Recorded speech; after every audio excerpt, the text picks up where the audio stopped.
Good evening, everybody, and welcome. Wait a minute, hold up. Do we have to close the door over there? Oh, okay. We got our production crew taking care of that. Got it. Okay. All right. Well, PAs. how we doing today? Good. This evening. I am a little tired. I have to say, I apologize if I look tired. It is not the company. It's been a long day. Oh, okay. Well, we were just. I got my coffee, so I'll get through. Oh, all right. Okay. I am wide awake. So busy day today, though, right? Well, you know, it's Lent. Yeah. Lent has started, so getting in preparation of the services and everything like that. Yeah. First off, I think we want to start off with the terrible tragedy in Greece, and just a quick prayer for them. And again, going to the priest's service book, we have a prayer for everything. And just in case anybody hasn't heard about the tragedy, it was outside of Larissa, a high-speed train collided with a freight train. Last I saw, about 30 plus 30, yeah, 36, I think was the number that I saw. Yeah, and over 80 injured. So it was... Oh, it's terrible. Yeah, and it was on the same track, so that's what they got to figure out is how did that happen? I think the passenger train switched over into the other track, but they don't know why. What happened there? Right. So anyway, starting with that, glory to the Father, to the Son, to the Holy Spirit, now and forever, to the ages of ages. Amen. O Lord our God, who is our help in time of need, and who is just and merciful, and who listens to the supplication of his people, we ask that you look down upon us and have mercy on us and deliver all of those from the troubles and the pain and the suffering that besets them. For we acknowledge that even though we are deserving of suffering as sinners, we acknowledge and believe that all trials of this life are disposed by you for our chastisement. Deal with us not according to our iniquities, but according to your mercy. And grant us that with your divine helping grace, that you will endow them and us with patience and strength to endure the tribulations that come from this tragedy, and that we understand and submit to your will. For you know our misery and suffering, and you are our only hope and refuge that we flee. And you know best, and you will deliver us from this, or you will deliver them from this trouble, and they will hopefully turn to you in their distress for comfort. For we rejoice in your mercy, and we exalt and praise your most majestic name of the Father and the Son and the Holy Spirit, now and forever into the ages of ages. Amen. And once again, all the super chats this week will be donated to the earthquake relief efforts in Turkey and Syria. And if we find out that there is a effort for the Greek tragedies, we'll also extend it to that as well. Right, and so I was in touch with the people from the Turkish Cultural Center here, and they were telling us that what they needed was more over-the-counter medical supplies. And so the donations that you give, we're going to use then to buy those medical supplies. So we're buying exactly what they need. And as Demo said, whatever we find out, what is the relief effort that is needed in Greece, then we'll start something here at the parish then for that, so that we can be responsive to as many tragedies as we can be during Lent. I do have one other thing, okay? Most of you know that, and especially parishioners, know that every Tuesday we have a Zoom Bible study. I started it in COVID, and it worked so well that we just continued it because in the wintertime, nobody wants to be out in the snow. So it worked out really well, and what we're going to do for Lent is we're going to take a breather or a rest from the Gospel of John, and we're going to read a journey book, okay? And that journey book is this one right here, okay? And it is Jesus of Nazareth, and it is Jesus's journey from the entry into Jerusalem, obviously Palm Sunday, until his resurrection. So it's going to carry us all the way through. Okay, this book is written by one of the renowned theologians, of modern-day theologians, who was very, very well respected in our Orthodox community, and that is Cardinal Joseph Ratzinger, who most of you know as Pope Benedict. He wrote 3 books, the Infant Narratives, and then the narrative of Jesus' life from the baptism up until Jerusalem, and then this is the 3rd set, and it's obviously then it has a Holy Week theme. The book has some excellent insights into why things are being done or why things are being recorded when he enters into Jerusalem, when he cleanses the temple, when he has the debates with the Pharisees. So he talks in depth about those things, and so I think that's very important. Rather than for us to just go through, okay, what does fasting mean? We know what fasting means. We know that prayer is important. Obviously, we're doing charitable things, but I wanted this to be more of kind of a journey, a trip, that will carry us through Lent, that's connected to the whole purpose of what Lent is. So we'll be reading this book. So anybody that would like to join that Bible study, which is now going to be kind of a book reading, we're going to do this book. Send me your email, and I'll get you hooked up, and then you can join us 7 p.m. every Tuesday as we move through Lent. And you can send us your emails at agocny@gmail.com. It is in the description, and it is now in the chat as well. Good. All right. And then, Demos, I think you've got something. Oh, I have a lot of things. Well, we have a small treat. Well, not a small treat. It's actually quite a big treat, a continuing treat.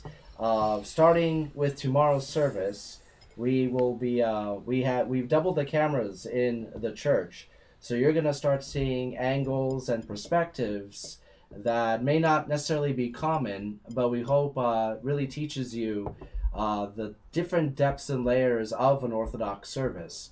So we've been building towards this for a long time. We're very excited to be able to present this to you. I guess the other news is, in preparation for my religious wedding in Greece next year, we did the legal wedding here in Rochester. I'm officially married. You are officially married. I'm officially married. I'm sorry, ladies. That's right. He's no longer in the running now. I see them signing out right now. Oh, no. We're losing viewers. There goes our following. Oh no! But we got a nice surprise in the mail the other day from Mrs. Maggos, the other Mrs. The other Mrs. the other Mrs. Maggos.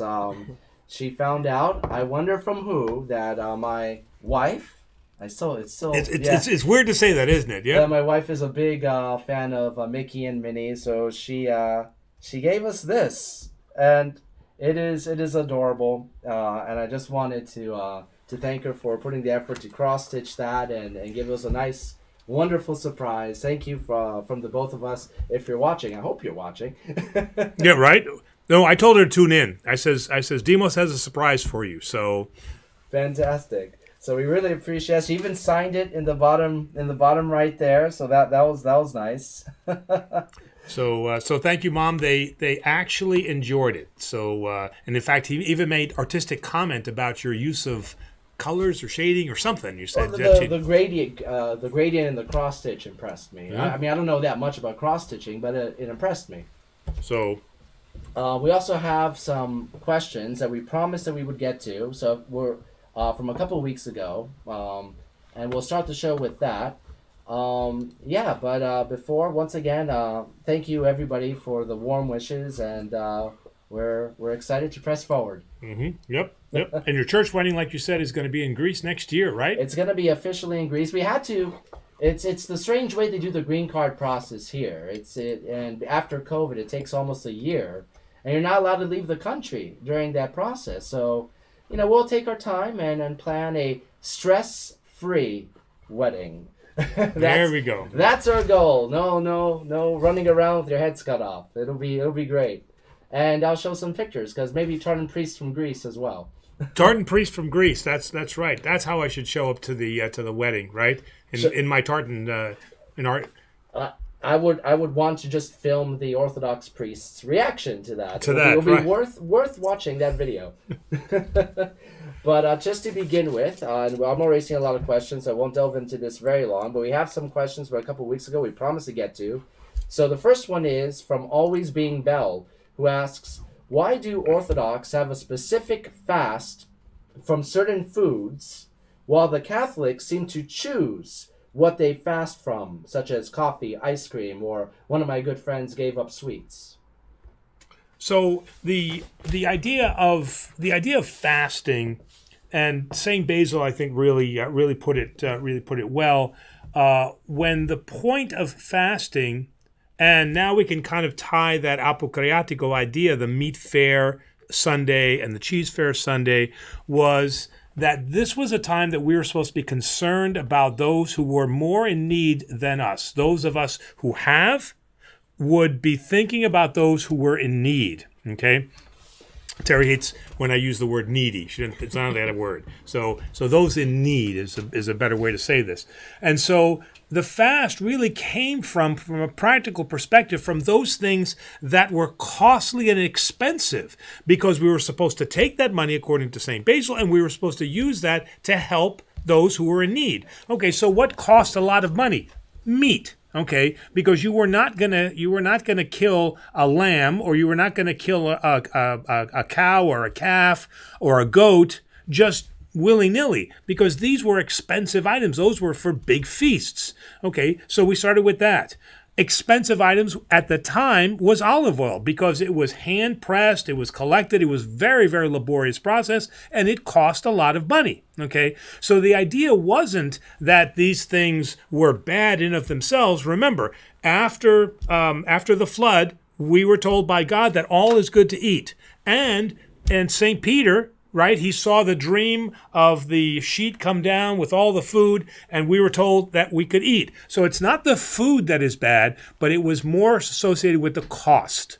Okay, so and that's what we've really lost today, is because we get so caught up in I can't eat this red meat, and I can't eat this because it has olive oil, and I can't, and we get all caught up in that. What we should be getting caught up in is the money that we would have spent on these items. Let's say your grocery bill is $400 in the month, and that included red meats and this and this and this, and now you scale back your diet and you save $200, and that $200 now goes to the poor. That's the intent. So for us, that makes sense. Now, to turn it around and say, well, okay, I'm going to give up coffee, or I'm going to give up this, or I'm going to give that, you're losing the whole perspective of why we're fasting in the first place. We're supposed to leave hungry. I mean, and that's what Terry and I are doing right now. Right now. Right now, we're not eating. Right, yeah. well, we're not eating. You're literally fasting. So this idea is we stay in a constant state of hunger. All right. If you decide you're going to fast from coffee, okay, then it kind of defeats the point. Or you decide I'm going to fast from cursing. Okay, that's not a fast. That's something you're supposed to be doing anyway. So we don't want to create these things. Okay, we want to look what is the practical purpose, and once we understand that practical purpose, now it makes sense to us. Sorry for that very long answer. Ooh. No. Oh, he. No. No. Do you have water? Wait a minute, I do. Well, we were trying to be stealthy because I was trying to be stealthy and grab a bottle of water, but I think I grabbed the wrong thing. It looks like water, but it's not Don't water. interrupt the show for my water. We're all out. We're all out of water. I forgot to refill. We're fasting from water. I'm fasting from water. That's what I'm doing. Go on with the show. All right. Okay. What's your next question? All right. Next one is from Peter Robinson. And Peter asks, who is St. Andrew of Crete? Oh, who is St. Andrew of Crete? Oh, man, I guess we'd have to look that one up then, huh? I mean... He's a saint from Crete. And he's not the original St. Andrew. I mean, but what I can do... Do you want me to go on to the next question, and then maybe we can come back to that? Right. Mm-hmm. Okay. All right. So we'll go to the next one, and we'll come back to that. The next one is from Xenophone. Hi, I'm an inquirer, and I went to the liturgy of the priest-sanctified gifts. Okay. It was wonderful, but 2 hours long. I had to step out to text my wife that I'd be late. How can I tell which events will be long? Well, that's a question that's been asked for. Well, okay. It's dependent church to church, too. Yeah. No, it's dependent priest to priest. Yeah. I mean, right. Well, that's well, no, that's not church. It's priest. The priest. Okay, because there are priests who are, I hate to say slower, but They're slower, right? Well, they enjoy the long service. But then they take more time. Okay, I mean, we just had pre-sanctified, and the pre-sanctified was, I think, an hour and 15 minutes, right? Maybe an hour and 20 minutes. All right, so Tops, yeah. so that was tops. Okay, it was about the length of a liturgy. A little bit longer than a liturgy, You know. because we had extra readings and things in there. And I think part of that is it depends on how fast you do those antiphons. You know, we have 4 sets of antiphons. Yeah. Okay, so if you read the antiphons, and then he came and he said that he would then do this, and okay, but if you're reading it, and then he came and he said if he was doing this, okay, then it moves along a little bit faster. So it's really, you know, the way that you know how long a service is you go to a service with a particular priest, and you know, tigers don't change their spots. If he is the type of priest that tends to have a longer liturgy, what? Stripes. What? Stripes. What did I say? Spots. Leopards have spots. You said you said tiger. Oh, okay. Hey, if churches and priests are different, then I can say tigers and leopards are different. Yeah, I guess. Okay, yeah. I guess a leopard changes its spots. Okay, Sweet revenge. that's right. So that's what I would use is the priest will not typically change his format, and so you'll be able to tell. Yes, and it depends on the chanters and the priest, depending, right? I mean, okay. And it definitely depends upon the chanters too. Absolutely. All right, we have a question in from Miggs, who asked, didn't he say the words of institution in Aramaic? Are there words to differentiate symbolism and literalism in Aramaic? Just as every language, I'm sure, but you know, we don't want to reduce Jesus to a person now who is Aramaic or he's Jewish. I mean, he is humanity. I mean, I'm sure that Jesus spoke all languages, and he could. I mean, I'm just throwing it out there that he spoke all languages. We believe that the gospel is divinely inspired. So that means that it was written by man, but divinely inspired. So that the word that is used in Greek, we feel that word is justifiably translated from what Jesus said. And we also just we got a lot of questions in that day, and we were having some issues with the sound, which is why we stopped early. But I do want to thank Joe Jones for giving us a nice super chat, which obviously was a donation to the earthquake. Absolutely. Thank you very much. Thank you very much. I appreciate that. All right. All right. Next up, another question from Miggs. As far as fasting is concerned, what is the fasting expectation? A full fast all day, or one small meal in the morning, or one small meal in the evening? You know, again, this is the depends answer, okay? And it depends on what type of life you're living. If you're a monk living in a monastery, then obviously the complete fast is going to be, you know, for you.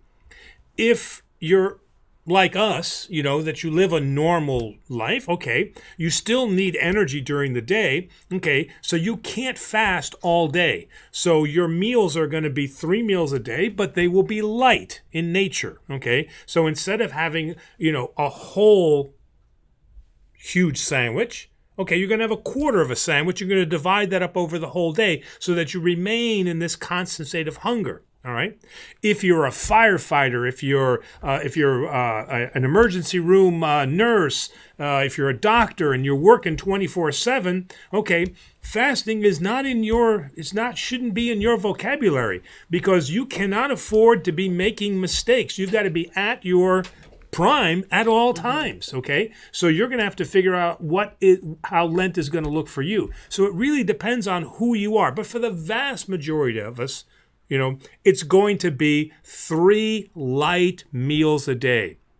It's not going to be fasting all day. It's not going to be eating only bread and water. I mean, this is not San Quentin, right? We're not in Paris Island here, okay? So Paris Island was a prison, wasn't it?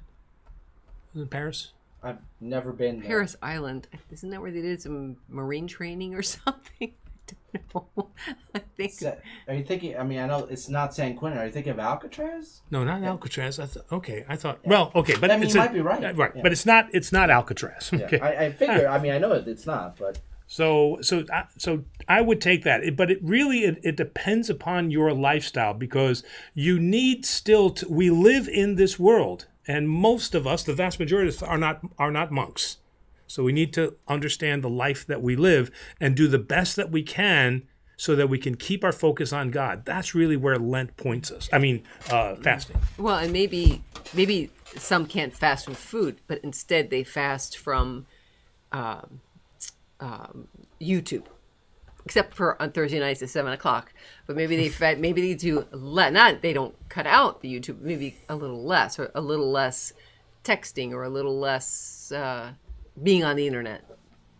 Right. I mean, taken in consideration what they just said about we can't make up rules. We can't say, well, I'm going to eat wherever I want, but I'm going to fast from YouTube. If we can't fast, you're right. Then we would pick something else. Right. Mm-hmm. Happy Tales jumps in and says USMC boot camp. It's a military base. It was a Paris I was right. It was a military. I was right. Yeah, Paros Island is in the Carolinas. It's a Marine Corps training camp. The French prison was Devil's Island. Maybe off that's the what coast I'm. of French Guinea, according to Santa. That's what I'm thinking of. Devil's Island, not Paris Island. Okay. So it's nice to see that people answer our questions as well. And speaking of question, is it your turn, please? No, I did the okay. last. So Donis Yo-Yo asks, what happens to the soul after the body is cremated? Ooh, that's a great question. All we know in the church, I mean, the soul exists. So the soul cannot be destroyed. It is immortal. So we know that, all right? But what will be its reward or punishment, we can't say. All that we know is that the Orthodox Church tells us that that is not a proper funeral rite to be cremated, okay? And so it does put us outside of the church. Now, we still can offer at the Sion. I still offer prayers for those people that were cremated, but that is an unknown. Like I said, the only thing I can say is that the soul exists, that it is immortal, and what is its reward or punishment, we really can't say. But what if they are a member of a denomination that does not prohibit cremation? So again, the Orthodox Church won't make a stand on that, but they'll just say that some people, and I say people, I mean theologians, have used the line that Jesus said about in my house and there are many mansions. In my Father's house. In my Father's house there are many mansions. Many theologians have taken that to mean that those many mansions are Protestantism, are Catholicism, is Orthodoxy, and so that there is a mercy or a grace that extends to them. Now, again, I'm not saying this is Orthodoxy, all right, but that's one of the interpretations of that I don't want to say line, but that saying from Jesus. Okay. All right.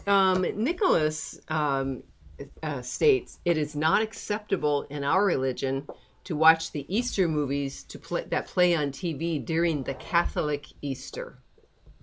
So I don't know, is Nicholas...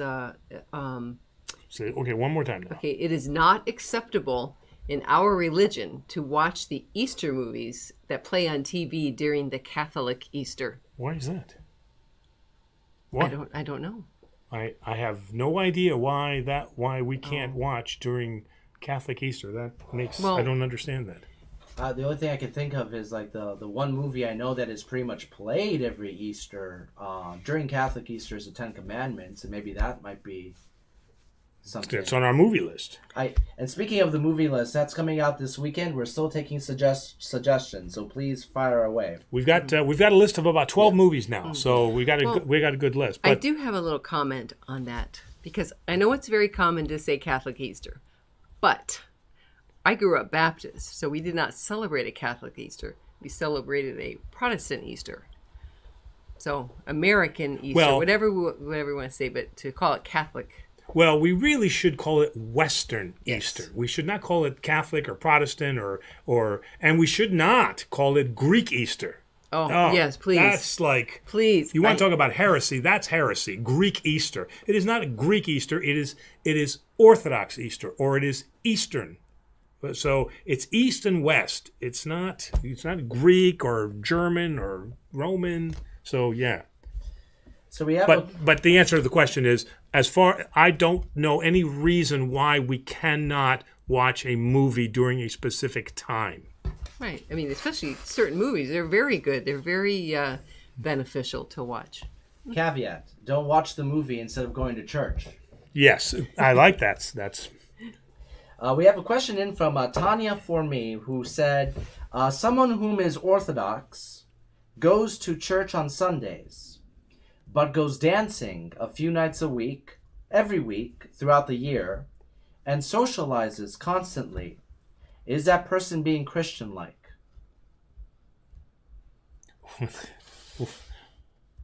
well, okay. So you got an idea where I'm going to start with this? I don't know what you're going to say.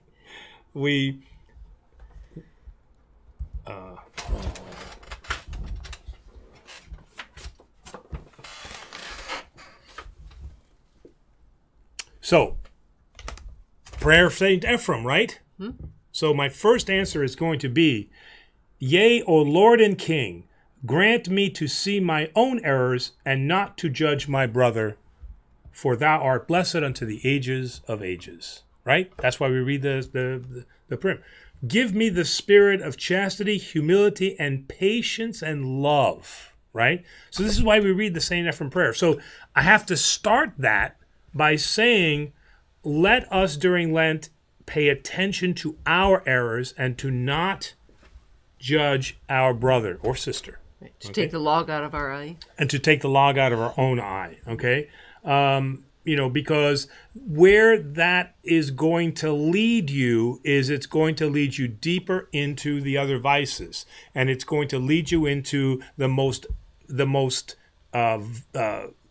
terrible of vices, which is pride and vainglory. So that's the first comment that I have to make, okay? And again, unless we know you've said this many times, unless you know the person's story and what is in that story, I mean, we can't really judge. Okay. I guess it depends on the behavior too, Like if you're coming home drunk every night, that's probably not. Oh yeah, absolutely.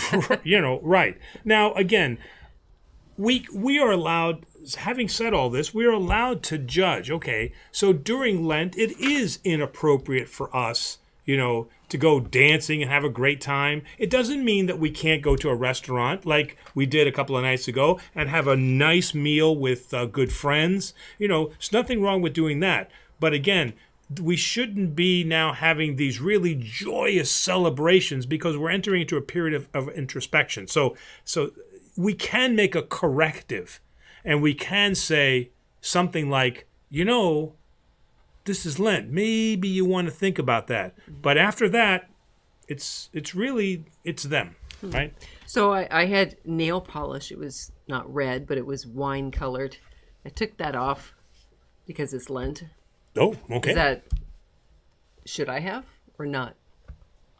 I mean, you were at a function that you wanted to look nice for. I don't think there's No, but now that the function is done, I removed it. Right. But, I mean, because then the next question is going to be, so am I saying to women, don't wear makeup during Lent? No, it was a bright colored nail bright. polish. Yes. Okay, right. Yeah. Mm-hmm. I get that. I hate, we have so many questions. I hate to add to this, but is there a negative connotation or a restriction in Orthodoxy regarding dancing? Yeah, well, I mean, in several instances, yes, there is. Okay, so during times when we are in a introspective period like Lent and certainly Holy Week, then having a dance is inappropriate. Okay, so that's why we have the Apocratiko, because it's our last chance to kind of really dance. And in fact, this is one of the reasons why we don't have weddings. Because what are you going to do? I mean, if the church lets you have a wedding and then tells you can't dance, what are you going to do? All sit there at the wedding? I mean, you'd have to tie a Greek's hands to a chair. Okay, so this makes sense to us why we can't have weddings, because these are not joyous. They are joyous events, and we want to be able to celebrate them. Okay. Is it me? Yep. All right. Gus asks, what type of prayer, if any, do you pray while you consume the extra sacrament after service? Yes, absolutely. In fact, and I don't have it here, but there are two prayers, one by St. John Chrysostom and the other one is by St. Basil, and they are the after Thanksgiving prayers. So they are thus labeled. So in the priest service book, which that the Ephysiologian is not that one that I had. That's not the pre-service book, but in there there are two prayers. Like I said, one from Saint Basil, one from Saint John Chrysostom, and it talks about and it has that tone of understanding what you are consuming, so that you don't think of it as just kind of finishing a Coke can. You're doing more than just drinking a Coke. Okay. CP asks, if Jesus had the superhuman abilities of God, how can we say he had a purely human experience? At any time of his choosing, he had the ability to do things in excess of what we consider human. And he just said it. He had the ability, but God self-limited himself. He condescended to take on our humanity. So he could have, but he did not. So the answer is right there in the world, in the word. Okay. You're off by one letter. You're fine. Word. Leopards, tigers. Steve Smith asks, why do some churches sell food for fundraising during Lent, such as food that has meat in it? Are we being tested? Okay, and again, this is really at the discretion of the priest. Look, we we'll take our last parish. We'll take Flint, right? Okay, we started out with a fish fry, right? Mm-hmm. And then it became a restaurant, right? It became a full-blown restaurant. Know, it's because she was one of the cashiers there. And that question came up. Well, Father, it's Lent. Okay, we opened that up as a public function. So it was open to everybody, not just our own community. Okay, so like you had said earlier, right? I'm Protestant. I don't think you grew up with the same fast that we have, right? Oh, we didn't fast at all. Okay. All right, so there's no restriction. All right. So if we're going to open it up to the public, then we're allowed to do that. But we did offer Lenten options. Mm-hmm. So you, who came in as an Orthodox, were able to say, no, I don't want the hamburger, but what I do want is I want the... We had all kinds of things. We had fish, we had shrimp.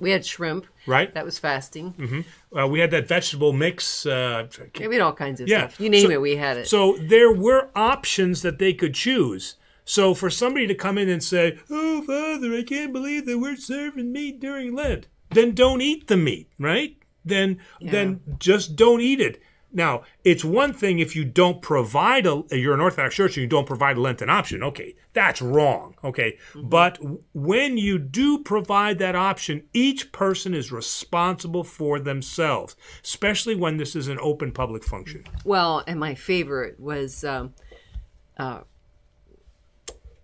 someone who would say, and you know who, they would say, oh, what's the soup at the fish fry today? And they would say, oh, it's whatever it happened to be, maybe beef broccoli. And, I was going to have soup, but I'm fasting, so I can't. That used to get under my skin. Because we have the Bible reading, Jesus' words that tells, do not make your face so that people can see your fasting, right? Yeah. All right, and the final one. Why are there no Orthodox churches in Gothic architecture style, and would you be in favor of building one? From GHGHGH. No, I would not be in favor because it doesn't match our theology. And again, this is an East-West difference. In the West, you have these Gothic spires. Most churches in the West are known by their spires because they reach up to God. I mean, the idea of the spire is it points you to heaven, and so you look up and you see heaven. Okay, and that stresses divinity. Okay, but an Orthodox church is always a much kind of squattier building. And the theology there is that we are grounded in our faith, and that we also recognize that Jesus was fully human as well as divine. So the idea of a squatty building is that we keep ourselves grounded. What? Squatty. Well, that's not the word I would use. It doesn't sound nice. I thought the dome also showed that God was coming down to us because it's a rounded. Yeah. Yes. Right. That indicates God is coming down to us, whereas in the Gothic churches we are reaching to God. Neither one is wrong theologically, but they're just they're just looking at it from different points of view. All right. So it's not Orthodox architecture, theologically. All right. Miggs asks, what should we be praying after we go back to our pew after receiving communion? Oh, what should we be praying? Where is that book? How did it disappear? We hid it from you. No, I'm kidding. Okay. In the liturgy book, there is the after communion prayer. The priest says it after he receives communion, and the people then should also say it. And I can get that for you very, very quickly here. I just I don't know how many people even know there is after communion prayers. Yes. I mean, some people, I believe, do say the prayers, but I don't know if everybody knows. I don't know if everybody knows there's prayers before communion. There are right, and that's why I think it's important because the prayer is very quick. Maybe this Sunday, since we're going to have the children coming in for the procession of the icons after the communion, it might be a good opportunity to teach the children what that prayer is. Mm-hmm. I think that's a good idea. And all right, well. I'm sorry about your book. That spotted tiger must have taken it. That spotted tiger. See, it's. Would you like me to look it up while we go on to the next? I've got. I'm almost there. I'm right there. Okay, just 1 second here. All right. These are Greek seconds. So it's 15. Okay, so the I believe and confess, O Lord, Jew of the Christ, Son of the living God, that is the pre-communion prayer. Okay?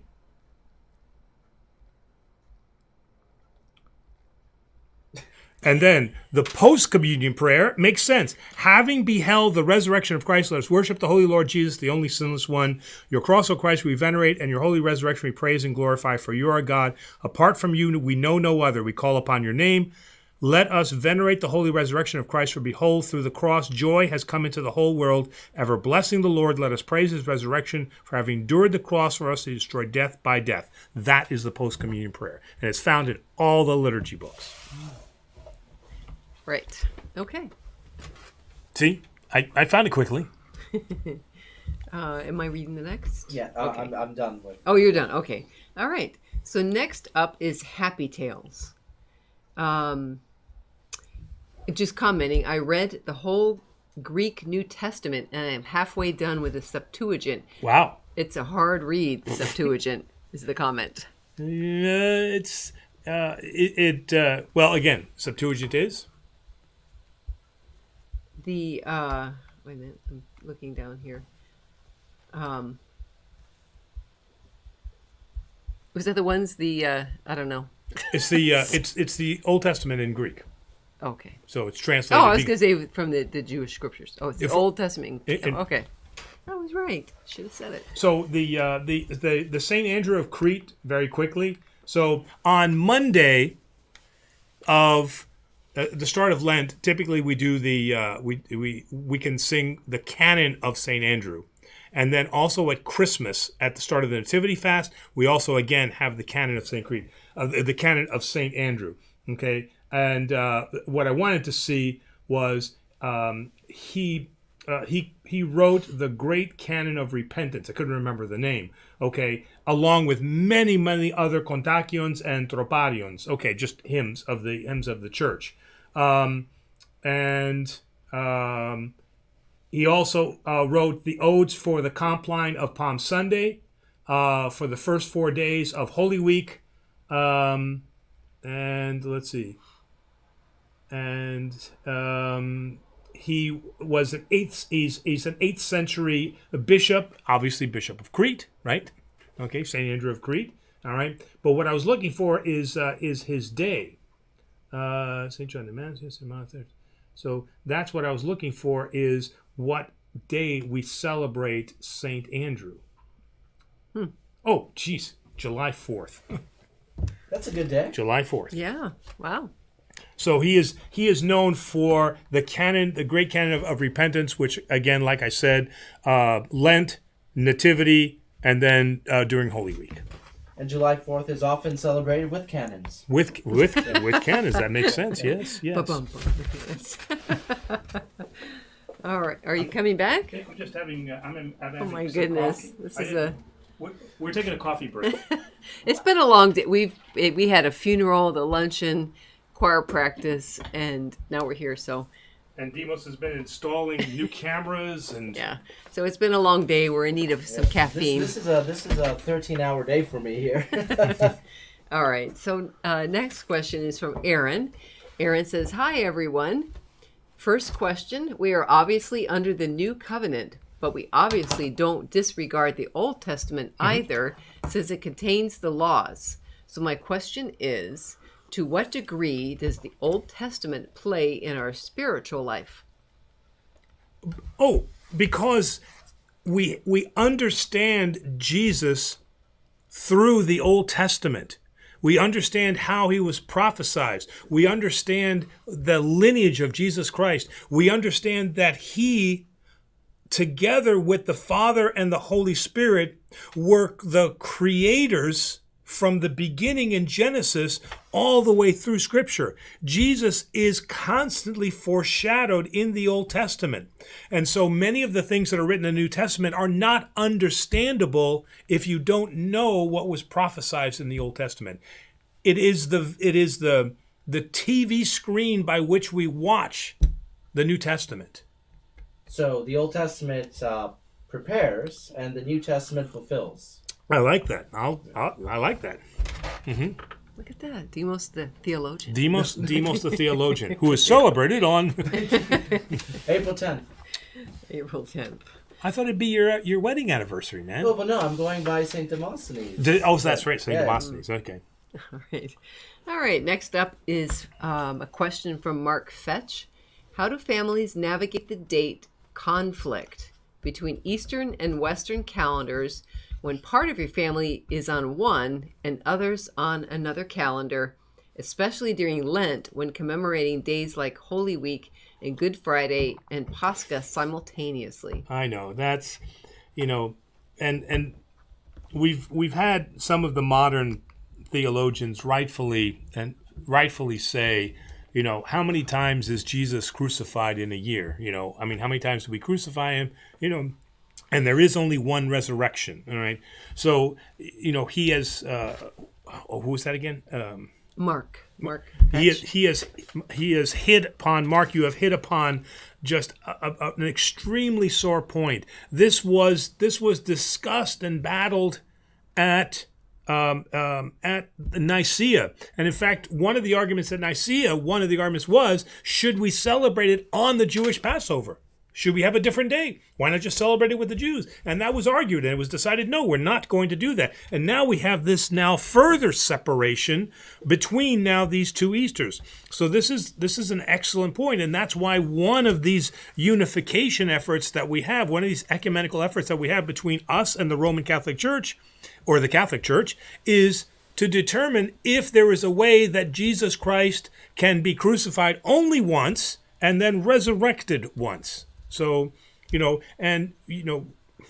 got fundamentalists on one side saying, no, only the Orthodox are right. And then you've got fundamentalists on the other side, no, only the West is right. And this is not the unity that Jesus Christ asked for. So, Mark, you've hit upon an excellent question, which, deserves an answer that we really can't offer. Oh, but he also asks, how do the families navigate it? So in the experience in our churches, we've been here before. They go to been both. At before here and here. How have families done that? They go to both. But what if it's the same day? What if it's one of those years where the Western Easter is the same as the Eastern Easter? What have they done? All right. So again, I can't speak for every single family, but my empirical data has told me that the Catholic Church really knows how to do Christmas. So, and we know how to do Easter. I mean, I hate to put it that way, but that's it. So at least what I've seen is that Christmas is celebrated in the Catholic Church, and then Easter is celebrated in the Orthodox Church. So that's how most of the people that I know, or families, that's how they've navigated that. And now, when it's different, then they just go to both. But when it's the same, they tend to go to the Orthodox Church. Or when it's the same, do they maybe do Holy Friday in one and then the resurrection service in the other? I don't know. They haven't told me that. What they've said is they enjoy the fullness of Holy Week that the Roman Catholic Church doesn't necessarily have. I mean, in terms of, they have Palm Sunday, they certainly have Resurrection, and they certainly have a Maundy. Oh, Maundy Thursday. So Maundy Thursday, but it's not to the extent of what we have on Thursday. And then there is some degree of Holy Friday, but the way that the Orthodox Church does it is they prefer to have it here. And again, it's not because of the pageantry, but it's because of the depth of feeling that is involved in these services. Okay. Alrighty. Happy Tales asks, is it okay to feel out of place in one Greek church, yet in another I feel so connected? I started going to a new church due to distance. Any advice to get adjusted, or should I just stay at the one church only? Well, this is a question for you because you've got a lot of experience with this. Being comfortable in one church and not another. Oh. You've got a lot of experience in that. So why don't you take a stab at that? Wow. I'm trying to think. You don't have to name any churches. What do you mean, since you became a priest? No. Or before? No. Speak before. Before when we had difficulties finding churches, right? And didn't you finally just tell me? It's like I don't feel comfortable at all, and just until you find something, I'm not right. Yeah, I wasn't going because we were not having a good experience, and so I attended an adult Bible. It wasn't really a Bible study, but I attended some adult where we talked about the Bible in our lives instead of going. And then you found a. All right, and so speak about and this one we can mention. Speak about what attracted you to St. George, because that's where we ended up. Oh well, they were very friendly. I mean, they were very welcoming. We went. In fact, one of the yayas attached herself and said, "You're sitting here." So when I came in that Sunday, I had my seat in the pew already. I sat with them. We went into coffee hour. The people were very nice.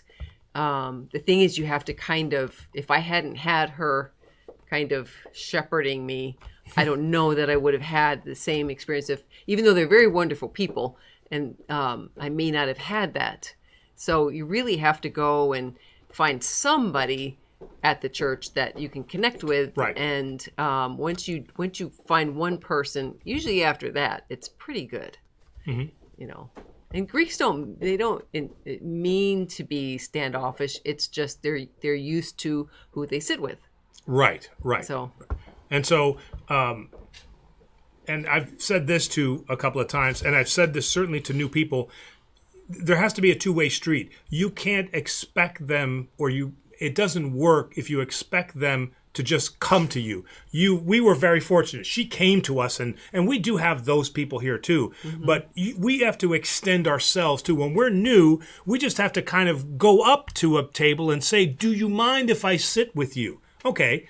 I mean, most Greeks are not going to be so embarrassed that they're going to, are so rude that they're going to say, "No, you can't sit here." Most of them will say, "Oh, okay." And then you'll find that some will be more friendly and some will be not. So you have to extend yourselves as well as the parishioner has to extend themselves. Yeah, I don't think there's a single person here that would, at our church here, that would say no. That would say, "No, you can't sit with me." So that's the thing. You have to kind of find somebody. And even if you ask the priest, I guess, that if they could introduce you to somebody, that's a way to start. Mm-hmm. Yep. Yeah. Yep. So, all right. So I don't know. I would maybe try that in the new church. Maybe try to connect with somebody. And if that doesn't work, What if it's not the community? What if it's the priest that you're not connecting with? I mean, it's the beautiful thing about the Orthodox Church is that it is not one of the mega churches where you're attracted to the whatever the mega pastor is. That's one of the beauties of our church is it's not about the priest. The priest is necessary, but he's not essential. Okay? So priests come and go in the Orthodox Church, but the community stands. So I'd be very, very careful about leaving a church because you don't like leaving the church because you don't like a priest. That because you may be missing out on a wonderful community, a really, really nice community, and and let's face it, kind of like the presidency, they'll be gone. Sooner or later, they'll be gone. We really don't have the old days anymore. The old days used to be a priest was there for 30 years, 40 years, even 50 years. We really don't have that anymore. I mean, that doesn't exist anymore because the shortage of priests is such that, we have to move priests around. So do not leave a parish until you know that it's both the priest and the community that you can't live with. You can always find a spiritual father. You may find him in another church, but you like this community. You can always find another spiritual father. That spiritual father doesn't have to be your parish priest. Christina Nicolay, hopefully I pronounced that correctly, in reference to the earlier question about fasting, points out that refraining from cursing is one of the other fastings.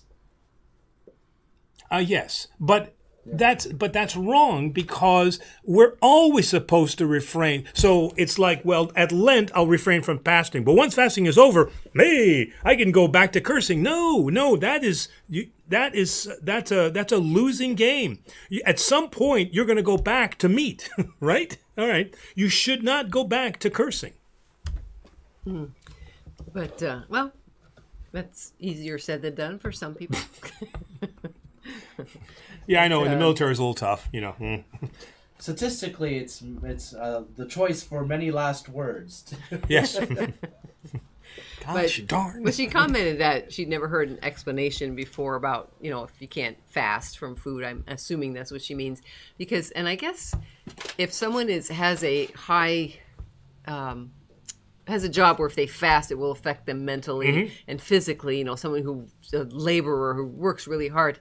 If you tell them, well, it doesn't matter that you have a job that you need to have the energy by eating, they're going to say, well, okay, they're going to try fasting, and then they're going to fail, and then they're going to feel like a failure, and they're going to be, depressed. Well, they may not get depressed, but they'll be, upset with themselves. So it's better to. And Satan loves that. He loves that idea of you try hard for the fast. You hold the fast like you should. And then the minute that, like Terry says, the minute that you lose it, he says, well, see, you can't do it. You might as well just give up totally. Yeah. RGL points out that in their church, they had their priest for 30 years. Yes. And I bet you that the next priest is not going to last 30 years. Now, okay. Maybe I should make a caveat on this because the OCA churches and some of the Antiochian churches, they do have, because they have a real shortage of priests, those priests do tend to stay longer. Father Joe's, he was there over 30 years, right? Still there. Yeah, Father Matthew, a young guy, he's there at least now 20 years. So yes, okay, as a corrective, I was speaking for the Greek Archdiocese. So yes, that there are still some of those dioceses like OCA and like Antiochian where you still might see those 30-year priests. So thank you for that corrective. All right. Nicholas asks, if I were to say we are spirits in the material world, would you say that's true or a Gnostic heresy? I would say a good song. A good The Police.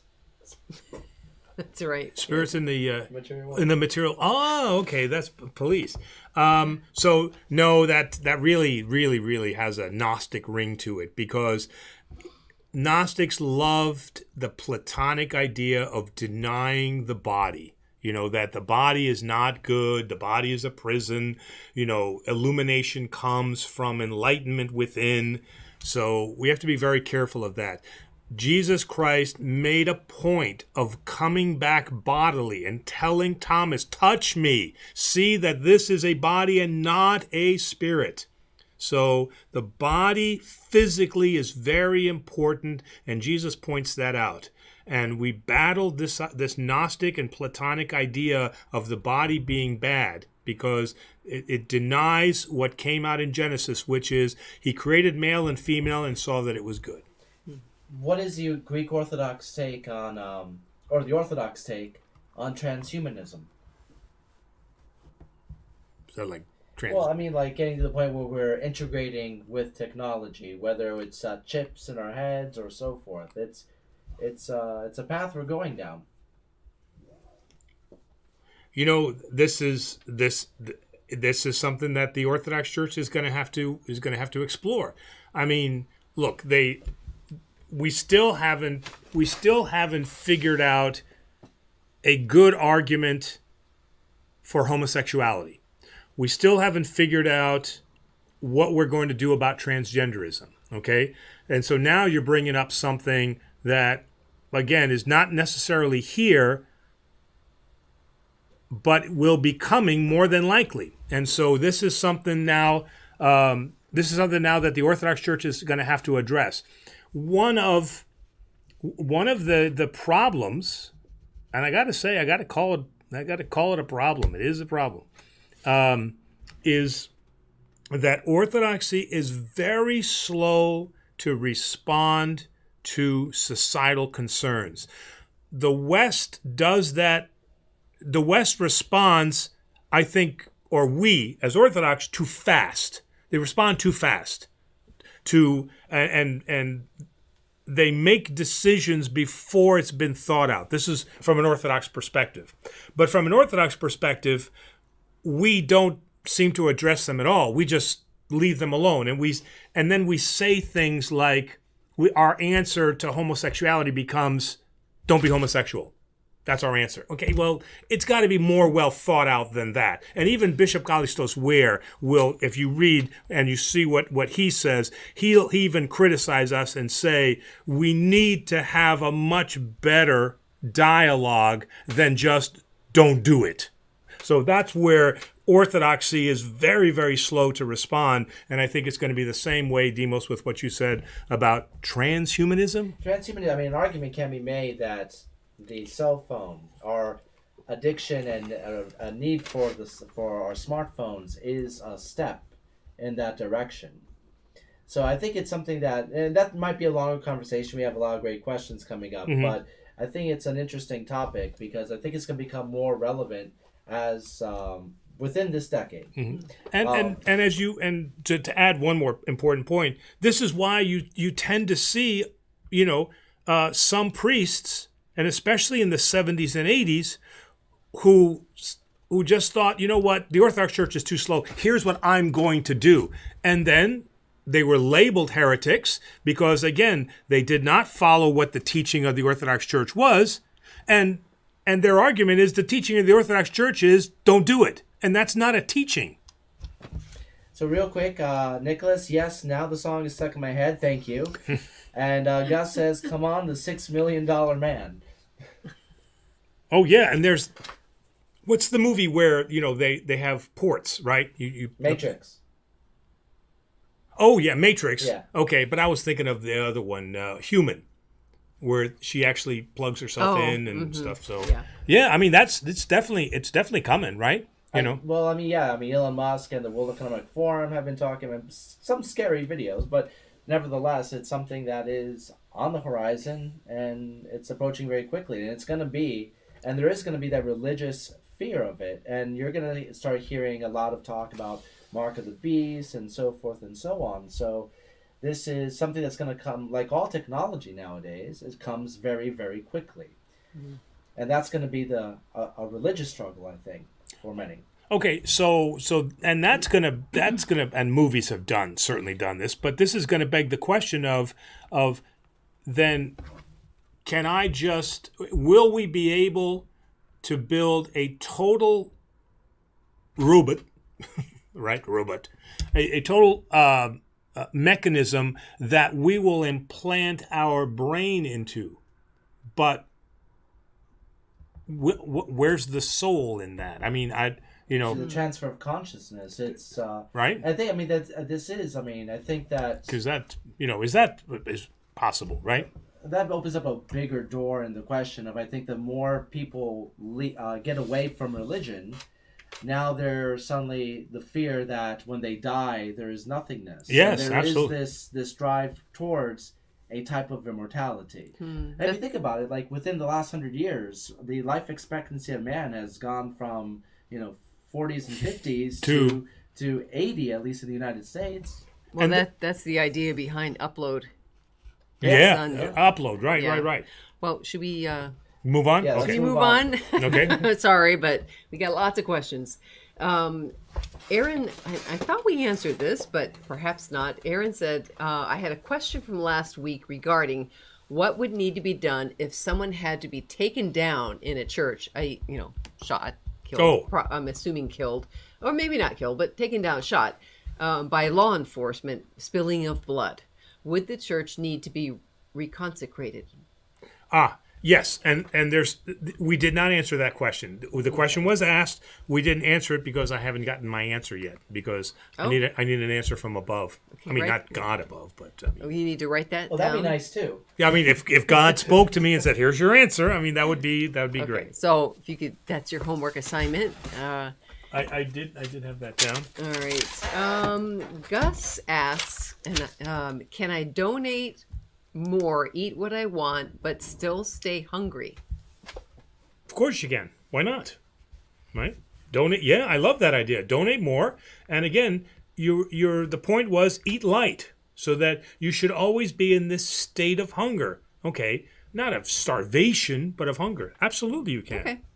All right. Happy Tales asks, I was clinically baptized at birth. Should I get a second one as an adult or undergo christening as an adult?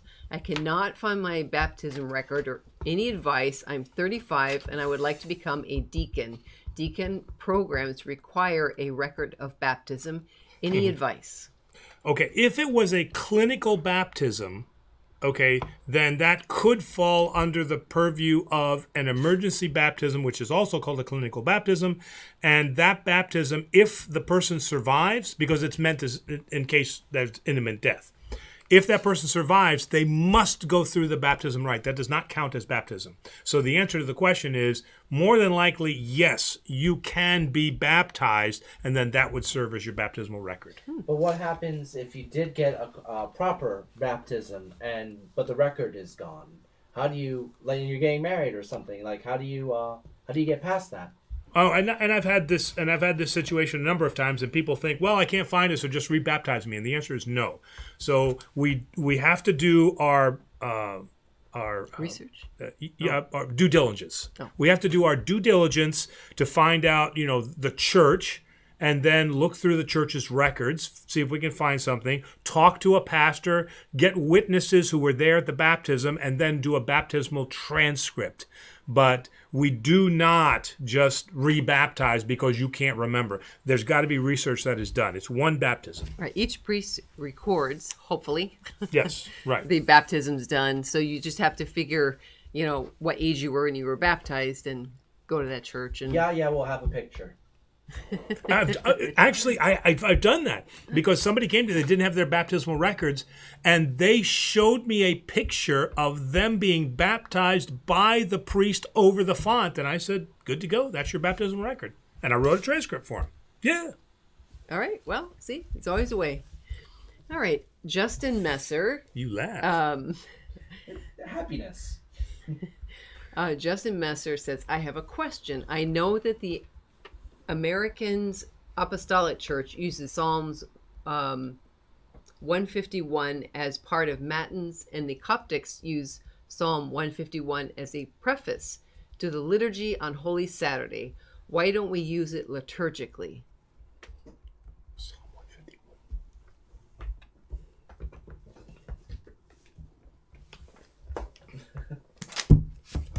I'm trying to be quiet here. It's going to yell if I start banging on the... And I do appreciate the you want to be very specific in your answers. That's right. So while you're doing that, I'll read a couple comments. Donna says, I use V8 with my lunch, and I don't like V8. Well, Wow. yeah, there's some fasting. I like V8, though. I always like V8.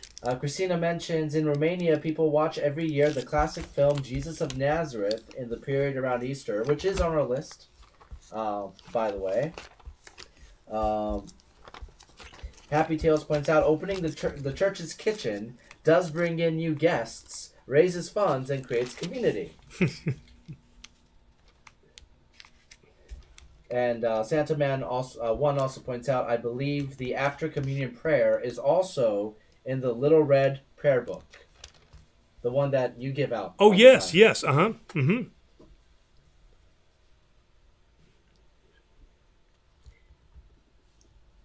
151, I believe, right?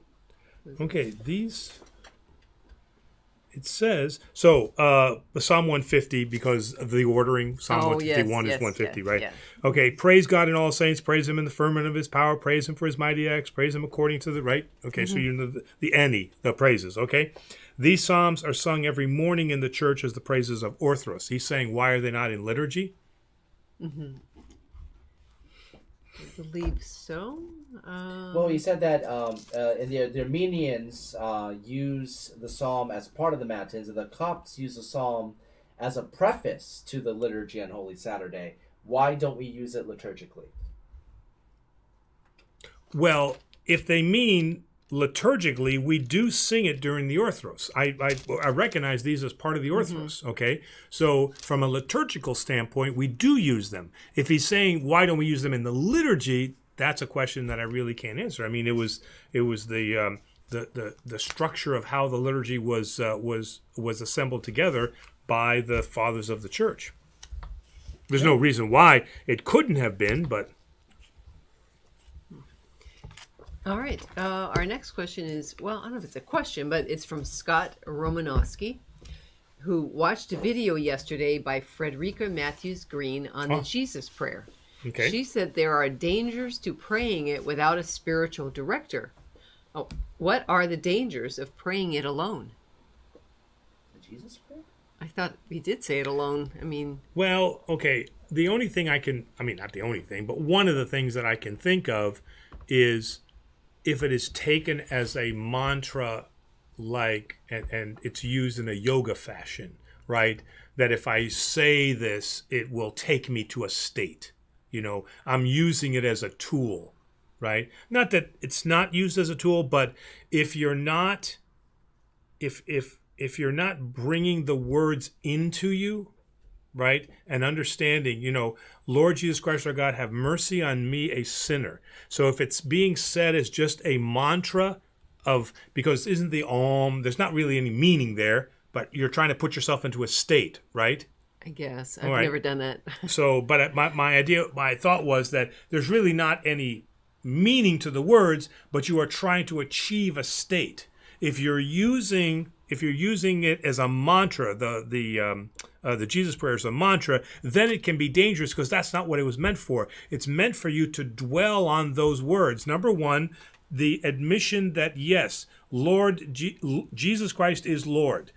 Two, I am a sinner, to recognize that fact and to know, or to not to know, to beg that Jesus Christ have mercy on me. If you don't accept those precepts and you're just saying it, then there's a danger that, again, you're using it in the wrong fashion and it just becomes to you just meaningless words like a mantra. That's what I can think of. Do you think the danger also could be if you pray it a lot, have mercy on me, a sinner, and then you start beating yourself up for being a sinner. I'm a sinner, and then all of a sudden I'm a terrible person. Oh, I'm corrupt. You could take yourself into a place where you just that very kind of Calvinistic idea that we are worthless and we're bad. Right. Yes, okay, that could be another danger too. Right, is that if we focus too much on the sinner part and not on the mercy part, right, that we can unnecessarily beat ourselves up and lead us to despair. Yeah. Okay. All right. And then Christiana asked, you call it Holy Friday, not Great Friday. In the UK, they call it Good Friday, but I don't think that this is the name used by the Orthodox. Yeah, I mean, I've heard it referred to as Great Friday. Mostly we say Holy Friday, right? I've pretty much heard all three. Here's the Holy Week book that's published by Narthex Press. Is that my book? That's it. That'll tell us the answer. Holy Friday. Yeah. Friday. Yeah. And okay, now the name of it is Megali Paraskevi, so it would be Great Friday, right? Megali Paraskevi would be Great Friday. Agia Paraskevi would be Holy Friday, right? Mm-hmm. You can say Megali, great, like we would describe God, or Theos Megasin, right? But the Greek is not necessarily holy. Right. And great is better than good. And great is better than good, yes. Yes. Okay. Oops, I gotta hop down here.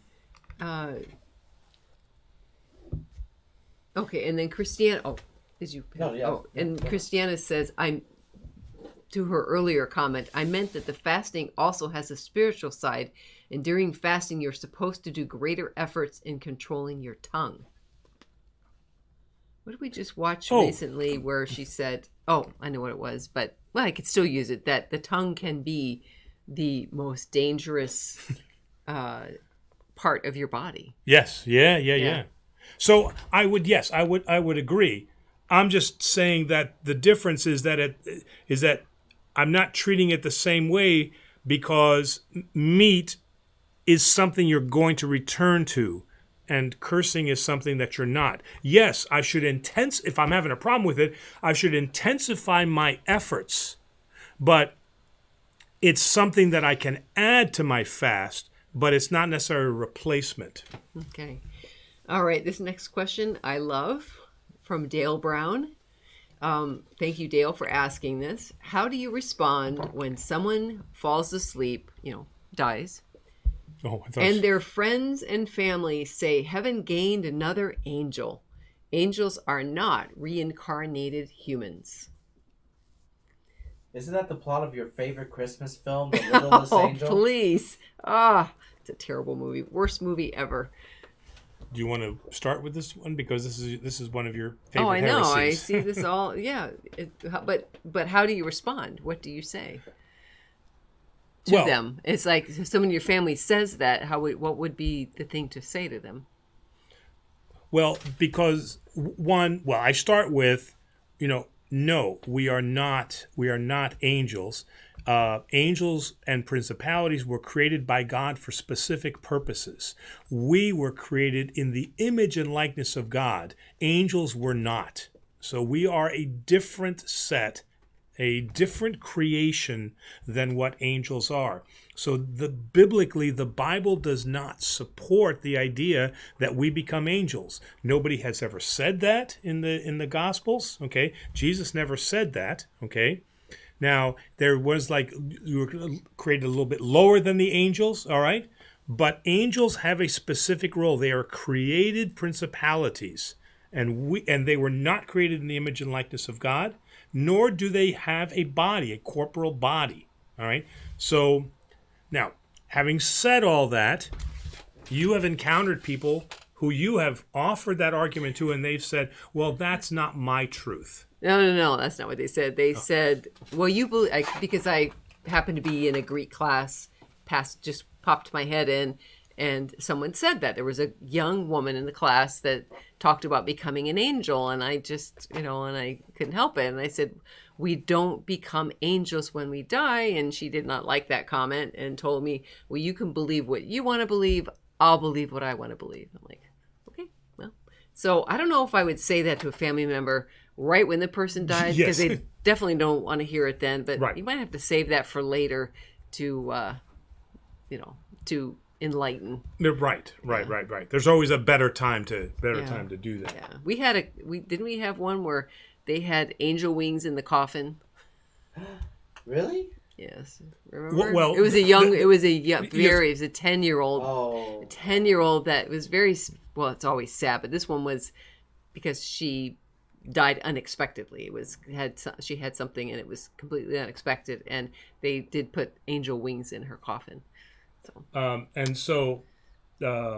One of the most classic reads on the principalities and what their specific order is and I just have to have it here, is the celestial hierarchy written by Dionysius, okay, the Agrippite. So if you that's a good read, because it clearly identifies what those specific roles of those principalities are, which include angels, and nothing in that discussion talks about human beings becoming angels. So that celestial hierarchy written by Dionysius the Arab. Oh golly! What? The Oh my goodness! I don't know. I'm just gonna butcher it's not gonna it. show up, is it? No. Well, it looks like are you trying to read something? It looks like Dionysius, Aeropagite. I should know how to pronounce that, but it always trips me up. Yeah. But that's probably one of the best works on the celestial powers. Yes. Okay. Okay. Where are we at? Is there one that? Let's see. We have one from Orlando Lucena, who says or asks, why do some prayers ask for Mary to save us, but at the same time the Orthodox Church teaches that salvation comes through Christ? All churches teach that salvation comes through Christ. He is the only mediator. He's the only mediator. Okay? Now, the saving part, again, must be understood from the standpoint that we are asking that she intercede for us as the mother of Jesus. That through her motherly compassion and through her motherly bond with God made human, that her voice has a certain not a power, that's not what I'm looking for. It has she has a little sway. Resonance. Yeah, resonance. She has resonance, and that our prayer, asking her to add her voice to our prayer in an intercessory fashion, which is 100% Orthodox, makes sense. The Orthodox Church absolutely understands that we are not saved through Mary. She is not the fourth person of the Trinity, but she is the mother and will always be the mother of God made human, or condescended to be human. Like right when she went and asked him about the wine at the wedding. Yep. She kind of, interceded there. Yep, and said, yeah. Yes. Okay. Have I missed anybody? Are there new people down there that We have a few who haven't been. Okay, I don't want to skip them, so I'll come back if there's time, which I don't know. El El El Jefe, the Jefe. chief. Is that what that? I mean, okay. Been inquiring about Orthodox for a while. Any tips for someone trying to make the jump from Roman Catholic to Eastern Orthodox? Wow. So again, and you've probably heard me say this a number of times, the Orthodox Church is an experiential faith. It's not a book faith. That doesn't mean that we don't have books, but it's a faith that you have to experience. And so the first step is to go to an Orthodox church and experience what it is, okay? And to take it in and to breathe it. And then you can talk to the priest, and then you can begin to become catechized within the faith. But you start with an experience. You don't start with the book. So it's a faith of the heart. So that's the start point. Okay. Justin says that he meant in the next psalm. You had read 150 saying, well, it's also 151, but it was not that psalm. The next one after that was the one that he's referring to. Oh. If memory serves, isn't Psalm 151 not in all the Bibles? There's something unique about that specific psalm. I could be completely wrong. Right. This is a psalm written with David's own hand, although outside the number when he fought in single combat with Goliath. Okay? I was small among my brothers and the youngest in my father's house. I tended to my father's sheep and my hands built a musical instrument. Okay. Psalm, and I'm reading out of the Orthodox Study Bible. Psalm 151 is outside the number of Psalter, but written by his own hands, and concerns the slaying of Goliath. From a spiritual standpoint, Goliath stands for the sinful passions of arrogance and vainglory. Thus, with God's help, we slay these giants with humility. Sounds like almost the video that we did, right? Yeah. Okay. So I don't know where this is in any of our liturgical, because. And I think that's what he was asking. Why is it not? That's a very unique passage. I remember reading something about why it's. Well, and again, the liturgy is worship. This is telling us something about a battle, but it's not salvific. There's not a worship aspect or a salvific aspect to this psalm, so there would be no reason for us to have it in a liturgical sense. We could read it, let's say, during Vespers as part, but it doesn't have a salvific or a worship sense to it. Okay. All right. And Christina also points out, you mean that you actually get papers for being baptized? This is the first time that they ever heard such a thing. And they were born and raised in an Orthodox environment. Of course you get papers. You get a baptismal certificate. Absolutely. And then we're just having comments about the becoming angels. And transhumanism. Oh boy, what did I start? But the Ricci report said maybe those who like to believe people could become angels when they die might have their thinking corrected by learning about the doctrine of the communion of the saints. They might become Orthodox. Right. But that's a tough nut to crack. Yeah. I mean, but the only way that I could really think of to combat that is that you have to then, in a Socratic way, you have to say, well, show me where you got that from. From Western movies, Western TV shows. That's where the thinking comes from. Because it's in the movies. Oh, right. Well, I guess where scripturally did you get that? What is the basis for that? And if the answer is movies, well, that's not a good place to get your theology from. Well, yeah, yes. Well, shall we close out with one last question? And it's from Miggs, who says, it's a good question. What is the Orthodox Church's take on super pastors like Creflo Dollar and Oldstein? It is clear that money is a driving force, even though they craftily preach the word. how are Protestants not seeing the obviousness of that? So again, and I really like to, I really make the distinction here between high Protestantism and non-denominationalism. All right. So we do not see this in high Protestantism, meaning that we don't see this in the Anglican Church, in the Episcopal Church, in the Lutheran Church, in the Presbyterian Church. Okay. And the main thing that the Orthodox Church, and I'm sure other Christian churches have, is that worship cannot be about the pastor. It just can't, because then they become the idol, and we are not idol worshipers. So a lot of these people, maybe the message is okay, but they are going to them because of them. They're great motivational speakers, but that's not our purpose for salvation. That's not how we get saved through a super pastor.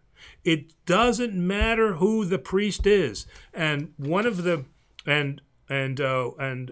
my priests who is a mentor, one of the things that he told me that I really love is that is shown to us at the great entrance.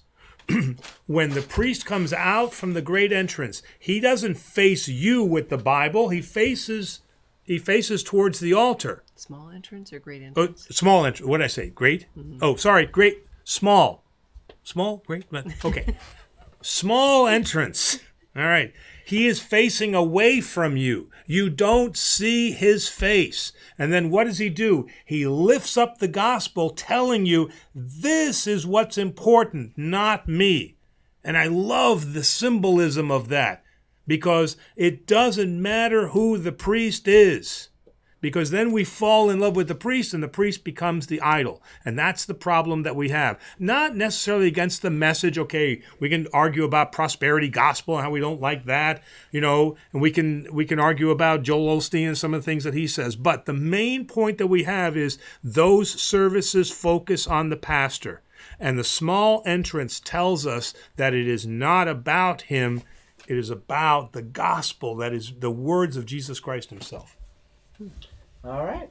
So that brings us to a conclusion tonight. Watch out for our Lenten movie list. It'll be coming out this weekend. Our virtual Sunday schools also return this Sunday with David and Bathsheba. And next week we continue our look at vestments. We're going to be talking about the different colors and meanings of vestments. And overall, it's been a very interesting night, from spotted tigers to water bottles that have ouzo in them, surprisingly, somehow. I'm sitting here, I'm like, I believe water. Professor Charles says, it's in the cabinet. I grab one, and everybody goes nuts. Well, we wanted the show to go on. It could have been a very different kind of show if you'd had that. I think I would have noticed. I would have been grateful, but I would have noticed. Oh, man. So, good questions tonight. Absolutely. Excellent. So, great show, everybody. Thank you very much. And we're closing in on our big number here. Oh, yes. We're about 200 away from 10,000 subscribers. I mean, golly, when we first started this, we were all excited because we've got 100 subscribers. Wow. Yeah. I mean, and it's all because of you guys tuning in and listening to us and asking just absolutely great questions and just being nice listeners, right? I mean, that's one of the things that I really enjoy about this community is that active listeners, asking really good, hard, solid questions. So we really appreciate that, and we want to definitely continue doing this. Okay. Yeah. And I just tried to think about when we started. The reason we started the live stream was because people during the lockdowns, they couldn't go to church. We were trying to provide. Right. For us, it was never really about the numbers, but the fact that it's reached that high is a blessing. Mm-hmm. Mm-hmm. So, yes. I have a message from my mom. Uh-oh. Thank you, Demos. I am very happy that you liked the picture. I enjoyed doing it. I didn't expect you to show it, but thank you again. Well, we're both very grateful. Thank you. Thank you very much. All right. All right. We'll see you tomorrow's live stream. See you. With new cameras. Yes. With new cameras, right. Yeah. 5 o'clock for the Charitable, Saturday, 10 a.m. for the Saturday of Souls. Sunday At 9 a.m. as normal. as normal, right? And Sunday of Orthodoxy Sunday. Yeah. So it'll be And the children processing. Processing, that's right. Our children will be processing with the icons. You guys are keeping me busy. That's right. So have a great night, everybody. Thank you, Presbytera. All right. Good Thank night. you, Demos. Yeah, I'm here. Okay. Yeah, I'll take the thank you. All right. You know, once in a while. Gosh. Good night, all. Good Night. night.